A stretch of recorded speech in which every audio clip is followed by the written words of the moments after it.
सर्वप्रथम तो मैं बड़ा क्रोधित हूँ इस बयान से एज अ महिला।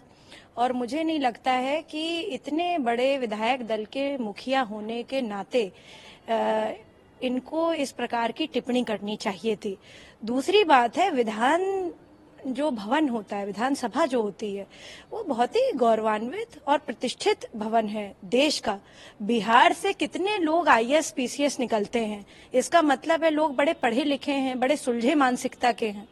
परंतु इस प्रकार की बात करना वहां के मुख्यमंत्री की, ये बहुत ही शर्मसार कर देने वाली है। पूरे भारत के लिए ये दिखाता है कि इस प्रकार के लोगों को विधानसभा में होना ही नहीं चाहिए। और अब जब इलेक्शंस हो तो बिहार की जनता को इस बात का ध्यान रखना चाहिए कि कैसे लोगों को वो चुन कर लेकर के आ रहे हैं, क्योंकि इस प्रकार का अमर्यादित बयान दे करके उन्होंने अपने संस्कारों को परिलक्षित किया है। ये कोई बात कहने वाली है विधानसभा में? आप बताइए कि इस तरह से बात करने का मतलब क्या था उनका। और उनको माफी भी मांगनी चाहिए, और मुझे तो लगता है कि उनको जो है इस्तीफा दे देना चाहिए इस बात पे। मैम, इतने बार के मुख्यमंत्री बयान आने के बाद अब नीतीश कुमार कह रहे हैं कि मैं अपने शब्द वापस लेना चाहता हूं, मैं माफी मांग रहा हूं। देखिए, एक बार शब्दों का जो बाण होता है ना, वो अगर एक बार निकल गया तो उसको जो है आप वापस कितना भी ले लें, आपकी मानसिकता सबके सामने उजागर हो गई है। और भारत के जो लोग हैं वो बहुत ही सूझबूझ रखने वाले हैं। स्पेशली जैसे मैंने पहले कहा, बिहार के लोग, बहुत सारे ऐसे लोग हैं जो पढ़ने लिखने में बहुत आगे हैं।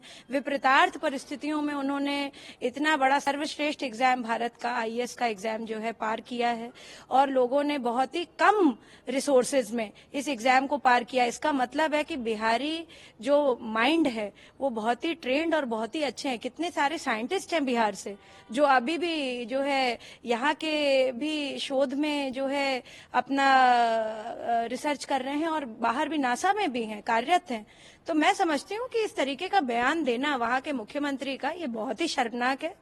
और इस पे कितनी भी वो माफी मांग लें, जो है बिहार की जनता को ये याद रखना चाहिए, महिलाओं के खास तौर से ये याद रखना चाहिए कि किस प्रकार की घटिया मानसिकता को उन्होंने विधानसभा जैसे पवित्र जगह पे और ऐसे स्थल पे जहां पर लोग चुन करके लाखों के वोट से जीत करके जाते हैं, और लोगों का एक तरह से विश्वास है, संविधान भारत का है, वहां से संविधान के लिए काम करा जाता है, वहां पे लोगों की भलाई के लिए काम किया जाता है, वहां पे इस तरीके का बयान देंगे आप?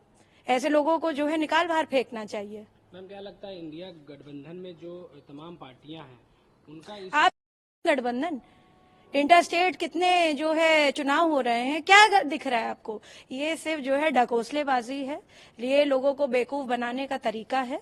और कोई इंडिया फिंडिया का कोई जो ये गठबंधन I.in.D.I.A, ये सिर्फ जो है सिर्फ बोलने के लिए था। भारत अजर है, भारत अमर है। भारत का जो एक जो है विशेष, मैं कहूंगी, जो आत्मा है, उस सबके दिलों में एक ही उससे है कि हमारा भारत आगे रहे। और भारतीय जनता पार्टी लगातार इस मिशन पर काम कर रही है कि हम सबका साथ सबका विकास, आदरणीय प्रधानमंत्री जी, आदरणीय नरेंद्र मोदी जी के विजन में काम करें। और हम सब कार्यकर्ता जितने भी हैं, भारतीय जनता पार्टी को विशेषता जो है इस मुकाम पर ले जाएंगे। 2024 में भी हम जो है फिर से जीत करके इसलिए आएंगे क्योंकि जो है प्रधानमंत्री का विजन भारत की अखंडता के लिए है, इसलिए नहीं है कि बांट करके जो है हम जो है अपना उल्लू साधे। जी, क्या लगता है गठबंधन में जो पार्टियां हैं वो इतने बड़े बयान को महिलाओं के प्रति इसका विरोध क्यों नहीं कर रही हैं? क्या ये उनकी मानसिकता परिलक्षित करता है ना, उनकी कथनी करनी में फर्क है। उनको कभी लगा ही नहीं कि महिलाओं को आगे आने देना चाहिए। वो तो हमारे प्रधानमंत्री जी ने जो महिला बिल जो इतने समय से लटका हुआ था वो लेकर के वो आए नई पार्लियामेंट में। सबसे पहला बिल जो उन्होंने पास किया वो महिलाओं के लिए किया। इतना बड़ा संशोधन हुआ पूरे कॉन्स्टिट्यूशन में। तो 33% का जो आरक्षण है वो हर जगह लागू करने की बात कही है उन्होंने।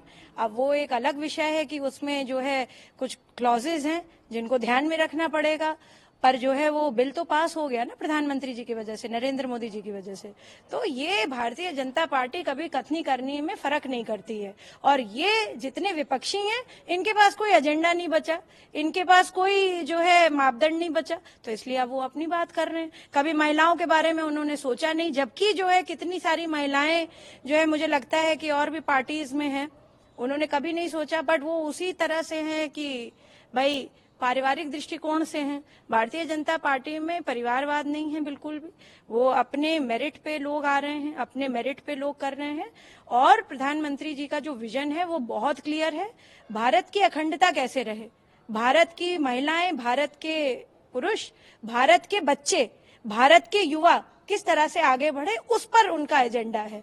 इसलिए नहीं है कि कोई परिवार आगे बढ़ जाए। जी।